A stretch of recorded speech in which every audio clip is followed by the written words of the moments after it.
Hello everyone, this is my channel Educational Club and today I am discussing about maxims of teaching. चलिए start करते हैं। ये unit आज हमारा unit 2 start होने जा रहा है। यूनिट 2 का ये सेकंड बुलेट है, ठीक है। तो सेकंड बुलेट में हम देखते हैं मैगजीन्स ऑफ टीचिंग। उससे पहले आप मेरे चैनल को लाइक सब्सक्राइब कर दें ताकि मैं और भी अच्छे अच्छे वीडियोज़ लाते रहूँ। चलिए फिर स्टार्ट करते हैं मैगजीन्स ऑफ टीचिंग हमारा। हाँ, यहाँ से स्टार्ट करते हैं। Magazines of teaching it means शिक्षण सूत्र। शिक्षण का क्या सूत्र होना चाहिए, किस तरह से हम पढ़ाएं, ठीक है। शिक्षण के प्रमुख सूत्र निम्नलिखित हैं। ये कुछ सूत्र बताए गए हैं, इसमें सूत्र ही लिखने हैं, मैगजीन्स लिखने हैं, ठीक है। इस क्वेश्चन में अगर इस तरह का क्वेश्चन आता है तो इसमें आपके से पॉइंट्स ही ज़्यादातर पॉइंट्स ही मिलेंगे आपको।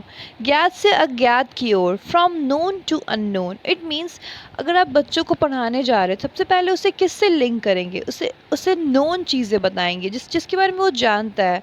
जैसे कि वो जानता है कि जगह का नाम से पहले तो आप ये बताएंगे ना कि ये आप इस जगह पे गए हो, उस जगह पे गए, फिर आप बताएंगे चलो आज हम पढ़ेंगे ट्रैवल के बारे में, ओके।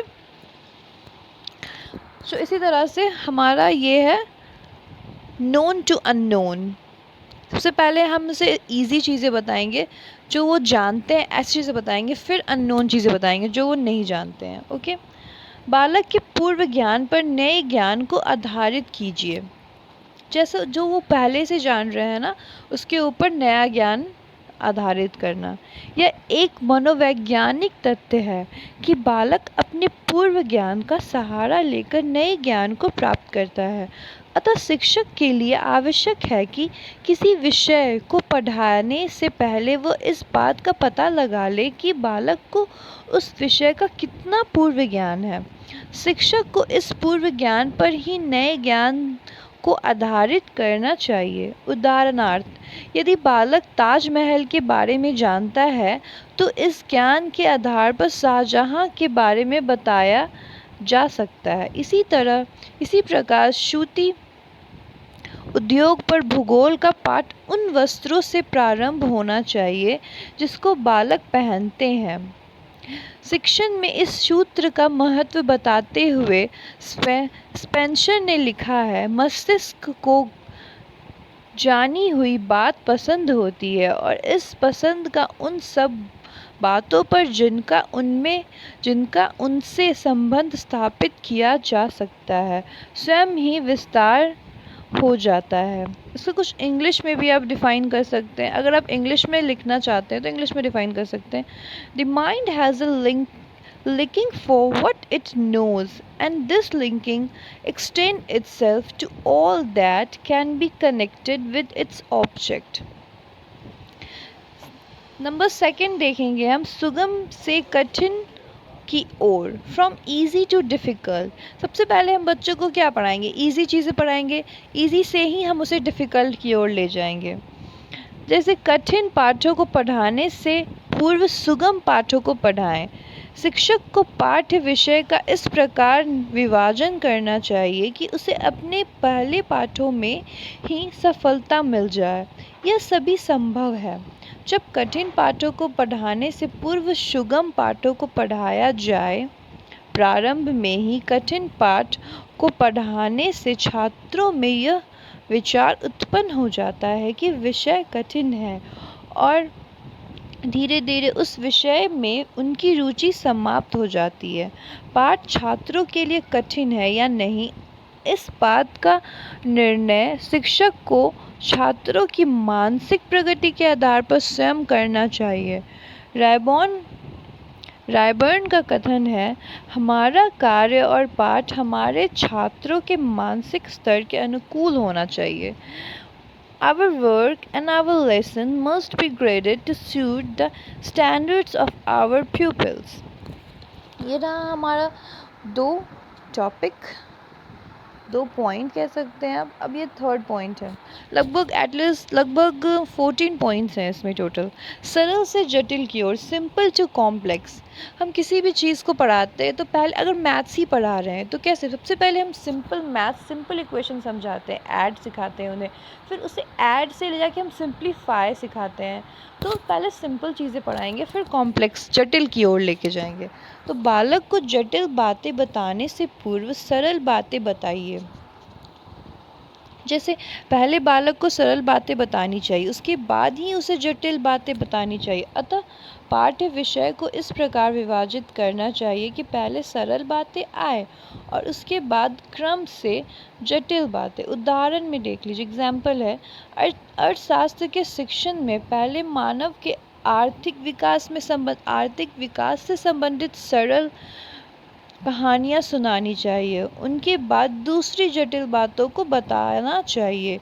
इस क्रम का अनुसरण ना करने से क्या हानि होती है, इसका उल्लेख करते हुए स्पेंसर ने लिखा है, यदि ज्ञान प्रदान करने में इस क्रम का अनुसरण नहीं किया जाता है तो छात्र शब्दों के अतिरिक्त और कुछ नहीं सीखते हैं और शीघ्र ही उससे विषय से घृणा तथा अरुचि हो जाती है। इसको इंग्लिश में भी लिख सकते हैं, if this order is not attended to it communicating knowledge, the pupil can learn nothing but words and will speedily sink into apathy and disgust. Okay, number 4 में स्थूल से सूक्ष्म की ओर, from concrete to abstract. Concrete to abstract का मतलब यहाँ देखिए, स्थूल वस्तुओं का प्रयोग करके सूक्ष्म बातों को बताइए। प्रारंभ में बालक वस्तुओं को केवल स्थूल रूप से ही जानता है, समझता है। जैसे जैसे वो बड़ा होने चाहता है वैसे वैसे उसमें सूक्ष्म बातों को समझने की शक्ति का विकास होता है।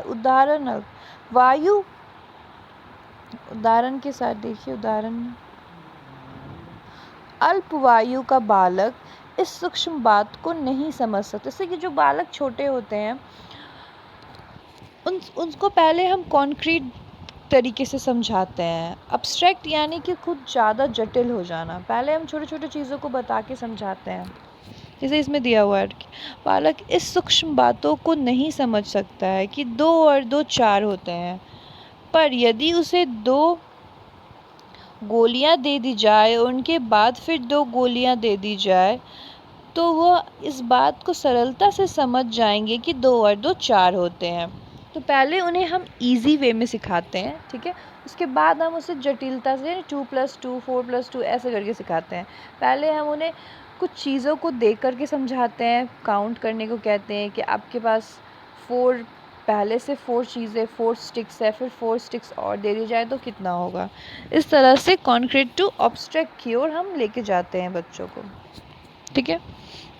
इसके लिए हम यहाँ पे स्पेंसर का कथन है, हमारे पाठ स्थूल वस्तुओं से प्रारंभ होने चाहिए और सूक्ष्म बातों में समाप्त होने चाहिए। Our lesson ought to start from concrete and end in the subtract and in the abstract. Okay.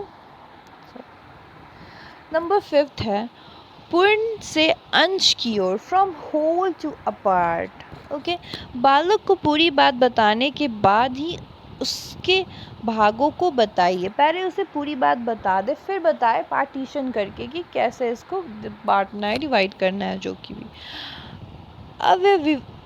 अव्ययवादी मनोवैज्ञानिक गेस्टाल्ट फिजियोलॉजिस्ट के अनुसार वस्तुओं के बारे में बालक के विचार खंडों में नहीं होते हैं। वह प्रारंभ में केवल पूर्ण वस्तुओं को ही जानता है, उसके अंगों को नहीं।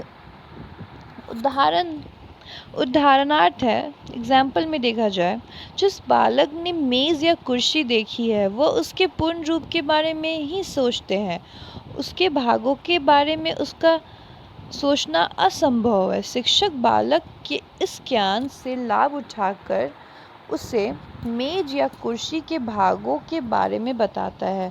दूसरे शब्दों में वह अपने शिक्षक को पूर्ण वस्तु से प्रारंभ करता है और फिर उसके विभिन्न भागों के बारे में बताता है। ओके, अब हम नंबर 6 पे चलेंगे। अनिश्चित से निश्चित की ओर, फ्रॉम इनडेफिनिट टू डेफिनिट। पहले इनडेफिनिट चीज़ें बताएंगे, फिर डेफिनिट चीज़ें बताएंगे। जैसे कि बालक के अनिश्चित ज्ञान को निश्चित रूप दीजिए। प्रारंभ में बालक का ज्ञान अनिश्चित और अस्पष्ट होता है।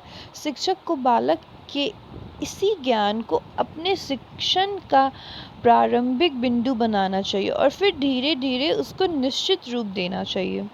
उदाहरण, गाय, कुत्ते या घोड़े के बारे में बालक को धारणा अनिश्चित होती है क्योंकि उसे इन पशुओं के शारीरिक भागों का कोई ज्ञान नहीं होता। शिक्षक इन भागों के बारे में बालक को ज्ञान प्रदान करते हैं और इस प्रकार उसके मस्तिष्क में इन पशुओं के चित्र को पूर्ण और निश्चित रूप देता है। इसी प्रकार के भौगोलिक प्रदेश, किसी ऐतिहासिक घटना और किसी वैज्ञानिक सत्य का बालक को अस्पष्ट ज्ञान होता है।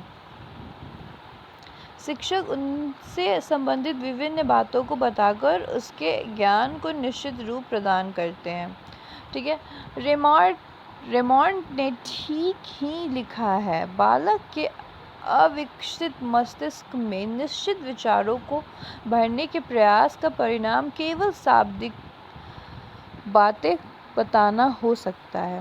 The attempt to put exact ideas into the immature mind can only result in the communication of verbal statements.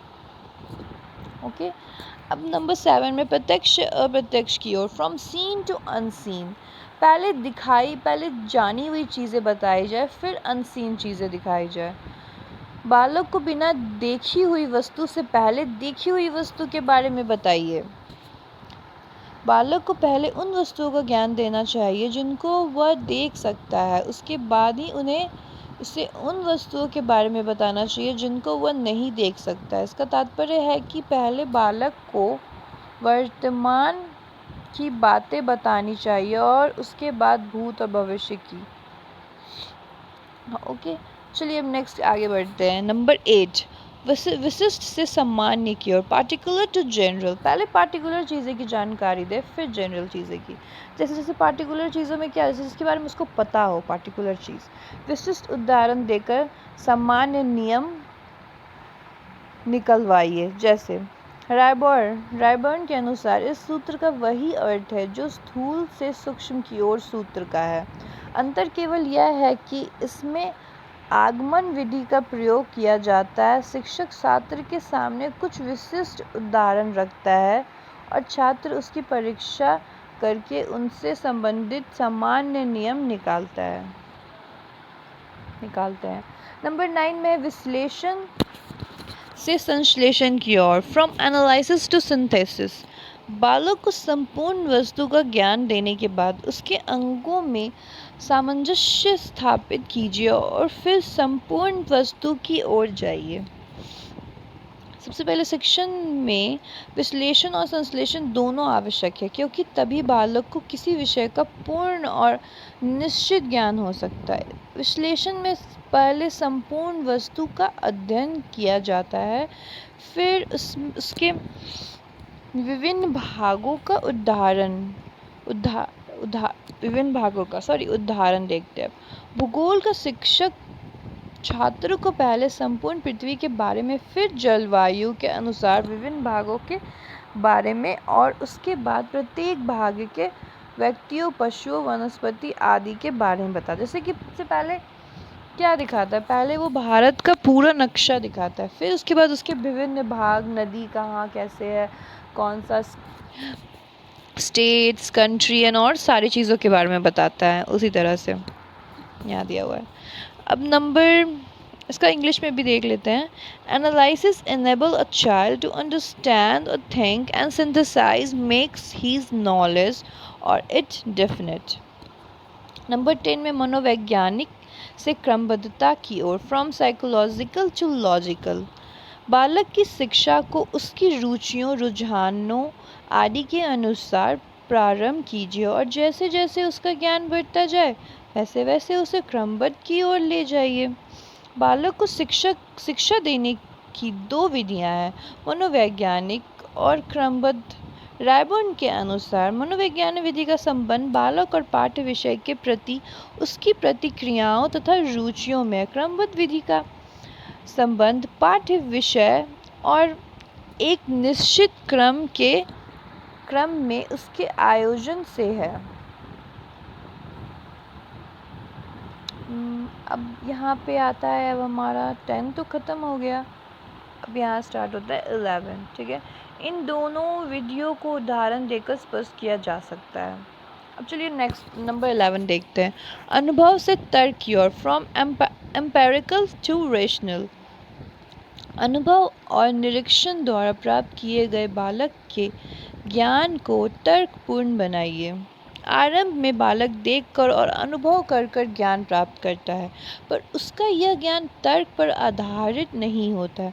उसे किसी बात का ज्ञान तो होता है, पर वह उस ज्ञान को तर्क का प्रयोग करके सत्य सिद्ध नहीं कर सकता। उदाहरण में समझिए, एक बालक प्रतिदिन सूर्य को निकलते और डूबते हुए देखता है। वह यह भी देखता है कि दिन के बाद रात और रात के बाद दिन होती है। इस प्रकार उसे अनुभव द्वारा ज्ञान होता है, पर वह तर्क देकर इस ज्ञान को सत्य सिद्ध नहीं कर सकता। वह ऐसा सौरमंडल, सोलर सिस्टम का ज्ञान प्राप्त करने के बाद ही कर सकता है। इसका इंग्लिश में देखते हैं। Every study should have a purely experimental introduction, thus proceeding through the empirical stage to a rational। अब नंबर 12 देखते हैं। प्रकृति का अनुकरण, फॉलो ऑन नेचर। नेचर को कैसे, बालक को उसकी प्रकृति के अनुसार शिक्षा दीजिए। जैसा प्रकृति है वैसे शिक्षा दीजिए। शिक्षक को बालक की प्रति का सदैव ध्यान रखना चाहिए। बालक को जो भी शिक्षा दी जाए वह उसके शारीरिक और मानसिक विकास के अनुरूप होनी चाहिए। ऐसा न करने से बालक के स्वाभाविक विकास में बाधा पड़ सकती है। चलिए अब इसका इंग्लिश में भी देख लेते हैं। Our teaching and training must conform to the laws of the child growth and the modes in which the mind acts. Okay, number 13 देखते हैं। आगमन विधि का अनुकरण, फॉलो इंडक्टिव मेथड। अच्छा, इंडक्टिव और डिडक्टिव मेथड जो था वो भी इसी में आ जाएगा, तो आप इंडक्टिव मेथड में आप मुझे अलग से वीडियो बनाने की ज़रूरत नहीं है। बुलेट 1 में जो इंडक्टिव डिडक्टिव मेथड है ना, वो यहीं से आप नोट्स आप बना सकते हैं और छोटा सा शॉर्ट नोट आता है एग्ज़ाम में तो आप लिख सकते हैं। ओके, सामान्य नियम या सिद्धांत निकालने से पहले उदाहरण दीजिए। इंडक्टिव, इस सूत्र का अर्थ है विशिष्ट से सामान्य की ओर एवं उदाहरण से सामान्यकरण की ओर। छात्रों को किसी भी विषय को दो विधियों से पढ़ाया जा सकता है, निगमन विधि यानी डिडक्टिव मेथड और आगमन विधि इंडक्टिव मेथड। पहली विधि में प्रारंभ में छात्रों के समक्ष कोई सामान्य नियम या सिद्धांत रखा जाता है और फिर उदाहरण द्वारा उसे स्पष्ट किया जाता है। जैसे मैं समझा देती हूँ आपको। डिडक्टिव मेथड वो होता है ना जिसमें पहले आपको रूल बताया जाए, मतलब पहले टॉपिक बताया जाए, ठीक है, फिर उसके बाद उसका रूल समझाया जाए। जैसे मैथ्स बनाने जा रहे हैं तो सबसे पहले बता दिए कि ये सिंप्लीफिकेशन है और ये इसको क्वेश्चन को सॉल्व करना है, लेकिन उसके बाद उसका रूल समझाया जाए, एग्जाम्पल समझाया जाए कि ऐसे इसको सॉल्व करते, ये इस तरह से सिंप्लीफिकेशन सॉल्व किया जाता है। पहले बोर्ड मास रूल समझाया जाएगा, फिर वो ऐसे नहीं। इसको सबसे पहले आपको एग्जैक्ट, जैसे कि संज्ञा पढ़ रहे हैं तो पहले बता देंगे कि चलो हम संज्ञा पढ़ते हैं, तो पहले संज्ञा बता के फिर आपको समझाया था कि संज्ञा में क्या क्या आता है, वस्तु, व्यक्ति, स्थान, जानवर, इन सबको तब बताया जाए। तो इसको डिडक्टिव मेथड करते हैं, जिसमें क्या होता है, सबसे पहले आपको टॉपिक बता दिया जाएगा, जो मेन चीज़ है वो बताया जाएगा, उसके बाद उसको एग्जाम्पल दिया जाएगा उसका, ठीक है, रूल समझाया जाएगा। ओके, और जस्ट इसका उल्टा अपोजिट है इंडक्टिव मेथड। तो हम लोग इंडक्टिव मेथड को सबसे बेस्ट मानते हैं, ठीक है, पढ़ाने के लिए इंडक्टिव मेथड बेस्ट होता है, ना कि डिडक्टिव मेथड। ओके, तो इंडक्टिव मेथड में भी हम कुछ पढ़ के बता देते हैं। आप यहाँ पे भी कुछ लिखा है, वो भी देख लीजिए आप लोग। दूसरी विधि अर्थात आगमन विधि, निगमन विधि हो गया, आगमन विधि यानी कि इंडक्टिव, पहली विधि से कहीं अच्छी है। मैंने जैसे कि बताया है कि इंडक्टिव विधि अच्छी है पहली विधि से। ओके, इसका कारण यह है कि छात्र उदाहरण पर विचार करते हैं और स्वयं कोई नियम निकालते हैं। इस प्रकार से मानसिक रूप से सक्रिय रहते हैं। इसमें जैसे कि मैंने बताया कि सबसे पहले वो उदाहरण समझते हैं, फिर नियम निकालते हैं। ओके, बस यही चीज़ है इसमें। चलिए अब यहाँ देखिए, अब यहाँ आता है 14, स्वाध्याय को प्रोत्साहन, इनकरेजमेंट टू सेल्फ स्टडी। अब यहाँ कैसे इनकरेज करें सेल्फ स्टडी करने को, बालक को स्वाध्याय के लिए प्रोत्साहित कीजिए, उसे सेल्फ स्टडी के लिए सबसे पहले उत्साहित करना चाहिए। जितना वो सेल्फ स्टडी करेंगे उतना अच्छा होगा।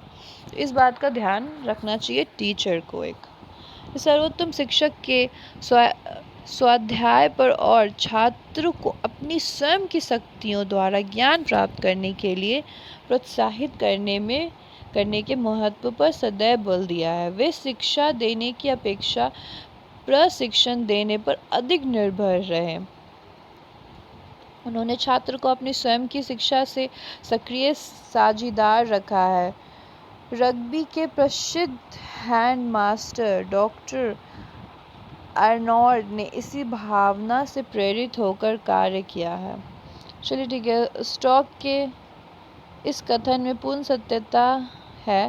प्रत्येक मनुष्य की शिक्षा का सर्वोत्तम भाग वही है जो उसे स्वयं प्राप्त किया हो, खुद से पढ़ के प्राप्त किया हुआ, वही उसके लिए सबसे बड़ा गोल साबित होगा, बेस्ट साबित होगा। ठीक है, the best part of every man's education is that which is gives to himself, खुद से किया जाए। ठीक है, अब यहाँ पे कुछ दिया हुआ है समथिंग इसके बारे में और, they may be made a valuable means of enabling a young teacher to rise above the level of imitation and emulation. चलिए अब यहाँ हमारा ये ख़त्म होता है हमारा बुलेट नंबर 2। ओके, अब देख लेते हैं कि और क्या बचा है, हमें नेक्स्ट क्या लेके पढ़ना है। Principle and maxim of social study teaching ख़त्म हो चुका। Preparation of lesson plan and unit plan and their characteristics, important step and format. Okay, तो मैं अब थर्ड बुलेट भी जल्दी लेके आऊँगी। फर्स्ट बुलेट का हमारा इंडक्टिव एंड डिडक्टिव मेथड तो सॉल्व हो गया। लेक्चर, डिस्कशन, एक्सक्लूजन ये सब कुछ ज़्यादा मायने नहीं रखता, आप खुद से भी लिख सकते हैं। चलिए ठीक है, फिर यहाँ पे हमारा वीडियो होता है and. Okay, thank you for watching. अगर मेरा वीडियो आपको अच्छा लगे या आपके